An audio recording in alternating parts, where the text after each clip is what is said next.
All right, we're going to look at muscle here.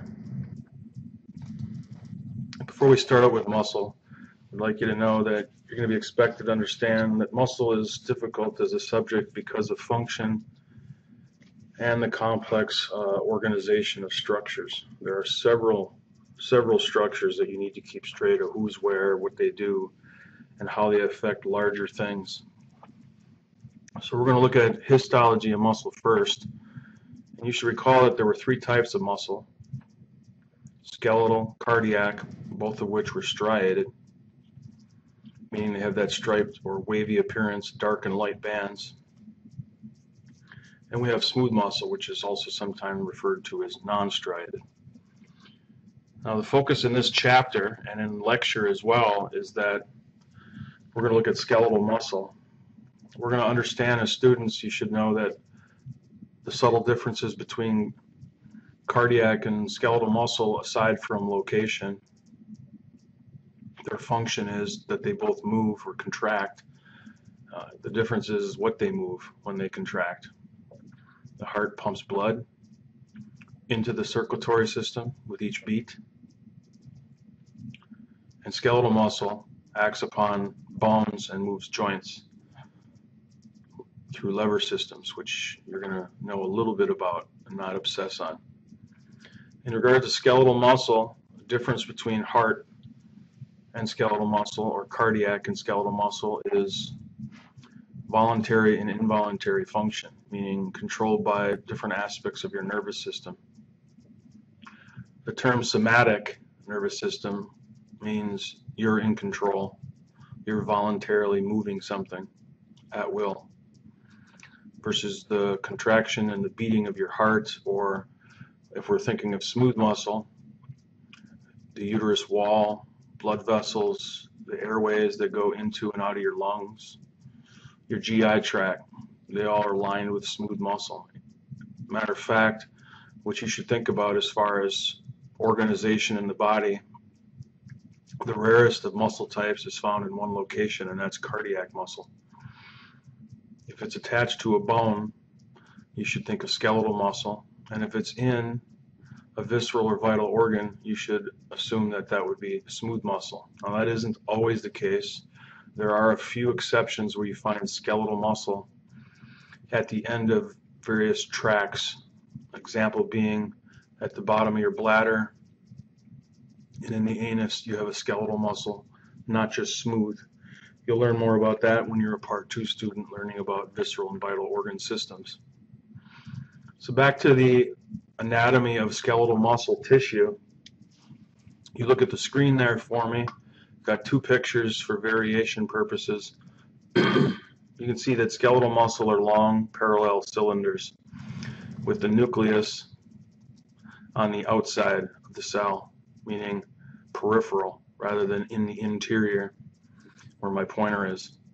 So we have multiple nuclei, we call it multinucleate, and they're peripheral. Muscle fibers are muscle cells. The word fiber in this chapter is synonymous with cell. You should know that muscle is highly active tissue, highly metabolic tissue, constantly working and constantly needing energy in order to continue to maintain itself and to do work. And that main chemical energy source is ATP. And you should think back to when you studied the cytology unit, that ATP is generated in the cytoplasm as well as at mitochondria. And you're going to learn later in this muscle unit, muscle metabolism, how where glycogen is broken down into glucose, and glucose metabolized or catabolized into ATP. There are functions of muscle that were given as a reading assignment. You should read the first few pages in your book. There are overlaps between systems, knowing the importance or relevance of one system and how it affects others. An example would be the first bullet you see there, that muscles produce movement. Movement of what? In the case of skeletal muscles, they move joints. They stabilize joints. So production of movement is not unique to skeletal muscle because all three muscle types move something, whether it's blood, whether it's feces, whether it's a fetus, or whether it's your body. Skeletal muscle would be the only muscle that would be involved in stabilizing joints. Now, all muscles, when they contract, are going to generate heat, but the system that you should look back to and tie back to chapter 1, the nervous system through the hypothalamus control, tells the skeletal muscle to move and to shiver when you're cold. So that is a negative feedback mechanism. You should know any excess heat from the skeletal muscular system would be released in the form of radiated heat through your radiator or skin. So you'd understand there's a relationship with bones and muscles, and there's a relationship with muscles, the heat generated from muscles and skin. Now, nerves are required, as well as blood vessels, in order to keep muscle alive. And you should know that muscle at the cellular level is called a fiber. Muscle tissue is called skeletal muscle tissue. A term that means muscle tissue is fascicle. And larger than fascicles would be an organ. So individual organs that you've been learning in muscle labs are organs. Example, biceps brachii on your upper arm. Biceps femoris, which is one of the hamstrings on the back of your thigh. Those two examples would be examples of organs. You should know that there are connective tissues found surrounding muscle. And there's 3 layers of connective tissue here. The first and outermost layer is surrounding the entire organ or belly of muscle. And that connective tissue is called epimysium. In this picture, poorly labeled, she's labeling one fascicle. This is also a fascicle. All of these little demarcated, separate little entities are individual fascicles. So you have several bundles, if you notice in this picture here, within one belly, several bundles called fascicles. Now each fascicle are also bundles. Bundles of what? Bundles of cells. So a fascicle contains several muscle cells. A muscle organ or belly contains several bundles of bundles, if that makes sense. Think about it for yourself and study the picture. Notice that inside the interior of that muscle you find blood vessels. You would also obviously have nerves that are controlling muscle function. Now these 3 types of muscle, or rather 3 types of connective tissue, the outside epimysium is made of dense or fibrous connective tissue. Each fascicle is surrounded in a fibrous connective tissue. But at the cellular level, between cells, we have a loose packaging connective tissue, and that would be known as areolar connective tissue. So if I ask you for a tissue type question, you would say areolar connective tissue or fibrous connective tissue. If I ask you to name the tissue, name the layer or the structure surrounding a group of cells or a group of fascicles, then you would use the endomysium, perimysium, or epimysium terms.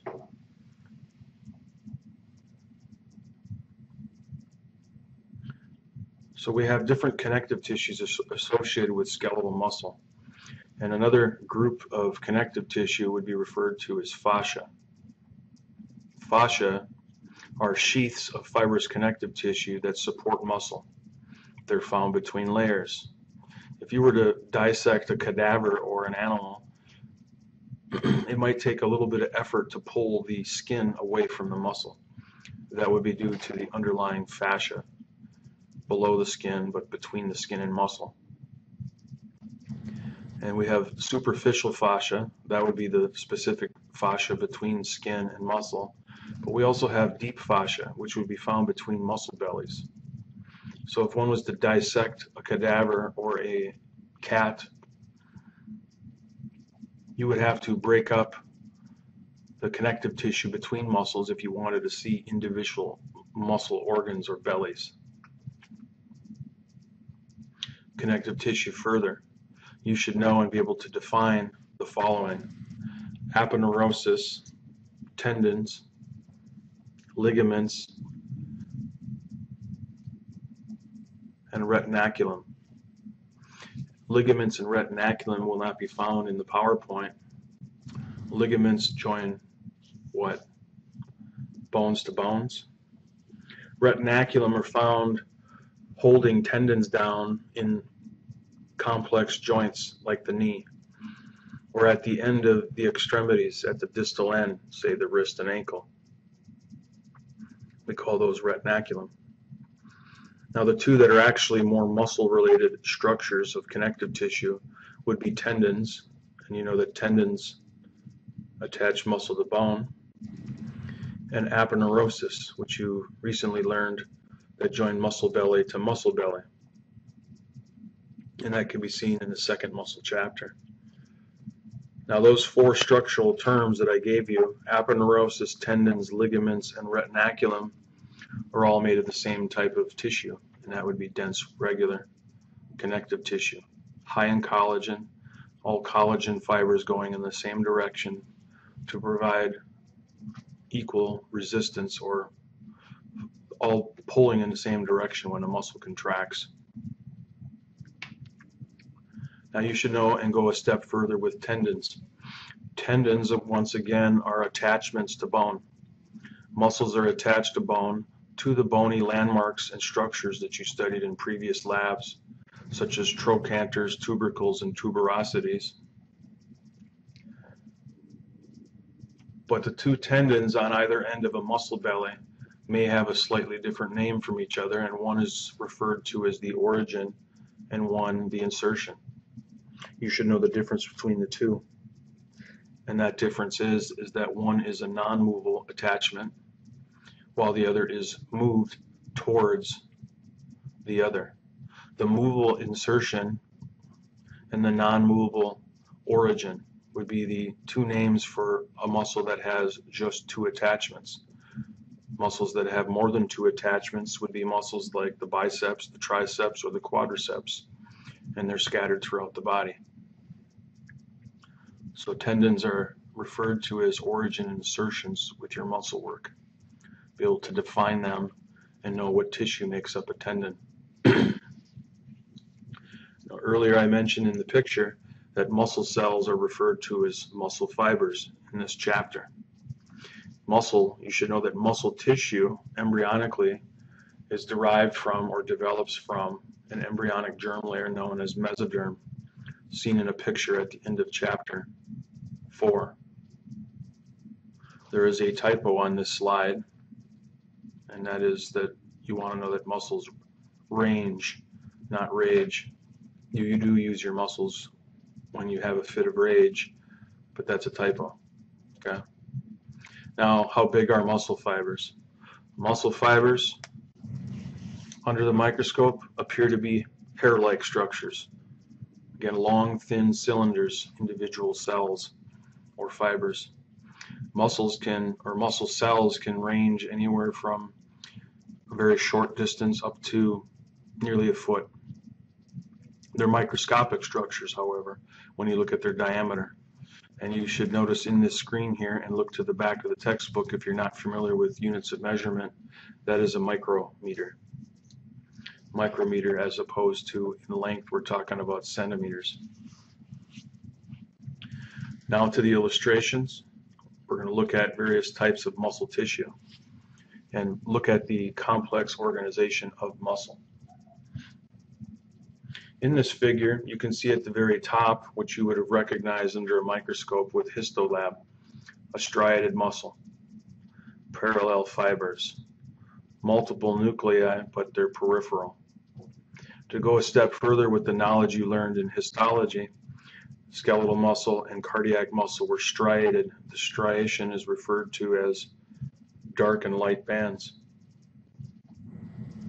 Notice the dark band is referred to as an A band. The light band is referred to as an I band. And what you're looking at there is a segment or portion of a muscle cell or fiber. As you look at the illustrated figure below, you'll notice that there is a cell membrane, in this case referred to as a sarcolemma, being cut and reflected back so that you can see there are small fibers within this fiber. We can only use fiber once to keep this all straight and organized. So you'll notice the terminology for the fiber within a fiber is a fibril. A myofibril is an organelle. This is a contractile organelle, meaning these are the organelles mostly that you can see in this muscle cell cross-section or fiber containing small fibrils. Myofibrils are contractile organelles that cause the shortening of muscle cells. Myofibrils contain several itemized or specific locations that have unique names or abbreviations. Notice the different combination of letters scattered throughout that myofibril. The very first thing I want to make you aware of as you look at this individual organelle from a muscle called a myofibril is that they have sarcomeres within them. And a sarcomere is going to have two definitions that a student has to have as working definitions. The very first is strictly an anatomical description or definition. A sarcomere, as you see illustrated here, is the distance between two Z discs. Here's a Z disc in an I band. Here's a Z disc in an I band. And from Z disc to Z disc is one sarcomere. Sarcomeres you could think of are units of measurement of length on a myofibril, but there's more to it than that. The sarcomere is the actual smallest structure in a muscle, such as your biceps, that actually contracts or shortens. And it shortens because of the thick red lines and the thin blue lines that you see in this figure down below. Thick red lines or thick red filaments in this illustration are referred to as myosin. Notice they have heads or little club-like head endings. The other component or filament, myofilament, is a thin myofilament known as actin. Now those are going to be the two primary macromolecules that you would know. Notice I referred to them as macromolecules. These are protein structures. Again, if you think of the complexity and organization from way back in chapter 1, smaller than a cell were organelles, listed here. Smaller than organelles would be chemistry, listed here. Thick and thin protein filaments. These two filaments engage one another and cause the shortening of this sarcomere distance between two Z discs. When this sarcomere shortens and you have sarcomere after sarcomere after sarcomere not listed here, you can see several dark bands running down the middle. That would be one Z disc after another. So all of these sarcomeres are going to shorten, and if this fibril shortens, then this cell is going to shorten. Okay. If that cell shortens, then the fascicle or the group of cells are going to shorten. If this group or fascicle shortens, that means all these fascicles in this muscle's belly are going to shorten. And when the shortening of this muscle belly occurs, you're going to get movement of a bone and a joint. That's how muscle works. We're not done. If we go to the next figure in our textbook and notice that you're looking at an individual group of myofibrils in one muscle cell, this illustration, I purposely colored the title of the slide close to the color of the structure that you're looking at in the picture. You can see a blue netting-like organelle. The purpose of this blue netted organelle around groups of fibrils is to store and release calcium when told to. Muscle cannot function or function properly without calcium in its cytoplasm. Remember that we're looking at a muscle cell here, and muscles, or cells rather, have cytoplasm within their cell membrane.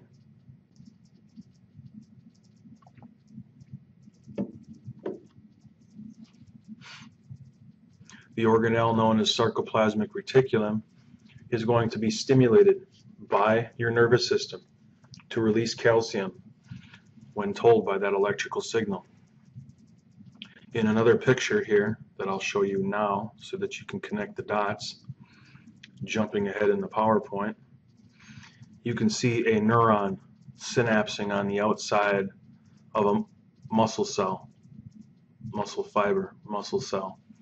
That electrical signal travels down the length of the neuron through its axon terminal, crosses a space known as the synapse or synaptic cleft. The signal then, once in the muscle, travels down a T-tubule, which stimulates the release of calcium from a sarcoplasmic reticulum. So these little red dots you see here are to represent calcium. Muscle doesn't move unless calcium is released from the sarcoplasmic reticulum. So that T-tubular structure in the previous picture is what you see in orange or white in your new edition. That's gold, that's not orange. So that perpendicular tubing is what the nerve impulse is going to travel down so that it can reach deep in the interior of muscle cells. You don't want the nerve impulse to just stimulate cells on the outside of an organ, but you want the whole organ to contract together as one unit, especially when you need a strong muscular contraction. The outside of the cell, like any cell, is a cell membrane. The cell membrane of muscles is referred to as sarcolemma. The cytoplasm of muscles, which contain organelles, and 3 unique organelles in this picture, or rather this worded slide, sarcoplasm is the fancy term for cytoplasm of muscle. 3 unique organelles would be myoglobin, which looks similar to what? Hemoglobin. Myoglobin is an organelle that stores oxygen. Glycosome should look familiar if you didn't read ahead. Looks like glycogen. OME endings for organelles are vesicles, containers. Glycogen is stored glucose.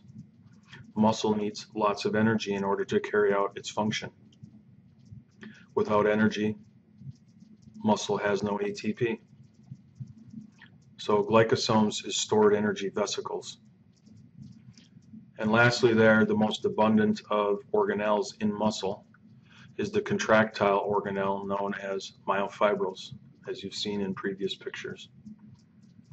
Myofibrils are organelles made of contractile proteins known as myofilaments.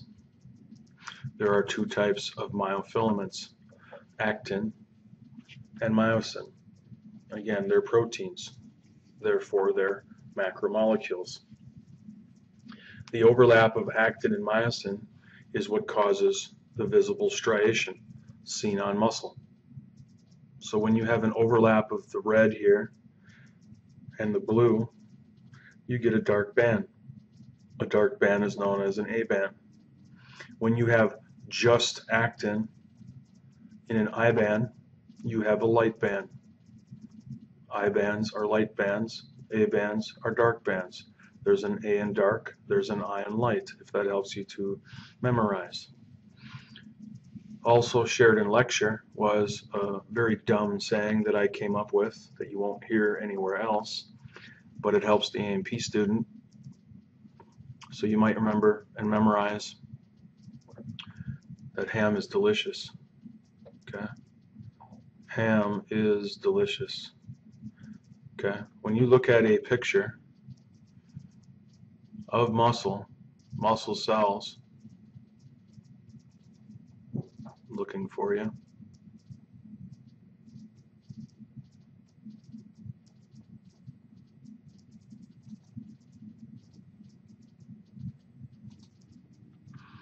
We'll use this one.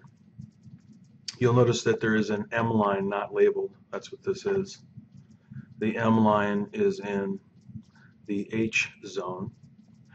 The H zone is within the A band. So if you reorganize those letters, you have ham. And is spelled I-Z, you have a Z disc in an I band. So Z discs are in I bands, M lines are in H zones within A bands. And the delicious is just to finish the stupid saying. Okay? If that works for you, use it. And if not, come up with your own saying. So myofibrils contain actin and myosin. Actin and myosin. Actin and myosin cause the striation of muscle. There are other components in muscle that help and aid in muscle contraction, or prevent in this case. The very first organelle you see listed on the screen there, or not organelle, but rather macromolecule components, or elements in the case of calcium. From top down, you can see required for muscle function is, we'll start at the bottom and work our way up. You must have an electrical signal from your nervous system called an action potential. You must have energy produced by aerobic and anaerobic means. Most energy, or ATP, is produced through the catabolization of glucose or some macromolecule at the mitochondria into ATP. We must have calcium delivered to the myofilament structures. That calcium was stored in the sarcoplasmic reticulum, that purple netting. And then lastly, two new structures to make you aware of and point out. I'm going to refer to them together. Your book will talk about them separately. On a quiz exam, or for your just overall knowledge, you'll know them together as the troponin-tropomyosin complex. They block the ability of the two filaments to engage one another and cause a shortening of sarcomeres.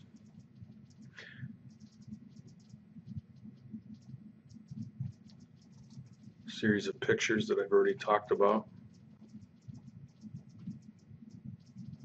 The third filament structure associated with muscle that you'll look up yourself and be able to answer on quiz and exams would be titin, elastic filaments. You can see them looking like little springs here. Okay. The troponin and tropomyosin complex that I mentioned on the previous written slide is the yellow and brown threaded bead-like structure. There is a binding site right here. And that binding site, the club head end of myosin wants to attach right there, but it can't because this is in the way. So the calcium that was stored within the sarcoplasmic reticulum organelle of muscle cells, the sarcoplasmic reticulum releases calcium, altering the function of this troponin-tropomyosin complex.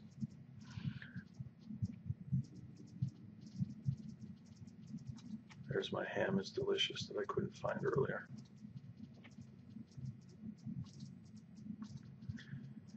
There's a correction in your notes if you're looking at this correction that will be fixed later, and then this will be an obsolete point that I just made. You'll want to make sure that this says filament and not fiber in your edition. Filament highlighted in pink is the correct term that should be there. Actin and myosin are filaments, not cells. The term fiber meant cell. So during muscle contractions, muscle filaments do not shorten. These filaments instead engage one another. Specifically, these club head ends of myosin engage and bind on binding sites within actin and ratchet. And as they ratchet, they move the actin towards the middle of a sarcomere. So you're going to get a lever-like action of these heads on myosin acting upon binding sites within actin. And when that occurs, you're going to pull the actin towards the middle of the sarcomere. And the middle of the sarcomere is known as the M line, which is illustrated in this figure. You have a two-figure illustration to emphasize relaxation and contraction. In this version, you can see a transition slide. So you can see with an actual electron scanning microscope an actual sarcomere at work from relaxed state to contracted state. What's easier and what you should study more is the illustration below. And what you'll notice, which was already highlighted earlier, is that there's a sarcomere with its Z discs. There is an M line in the middle of an H zone. You have dark A bands and light I bands. When a muscle goes from a relaxed state to a contracted state, you'll notice that the H zone has disappeared as actin has moved towards the middle of the sarcomere. And this overlap causes shortening of the sarcomere. If the sarcomere shortens, then everything shortens above it. The sarcomere shortens, the fibril shortens. If the fibril shortens, the cell shortens. If the cell shortens or fiber shortens, the fascicle shortens. If the fascicle shortens, the muscle shortens. And if this muscle shortens or contracts, it moves a bone or a lever, a joint. Hopefully the repetition aided in your understanding of this complicated process.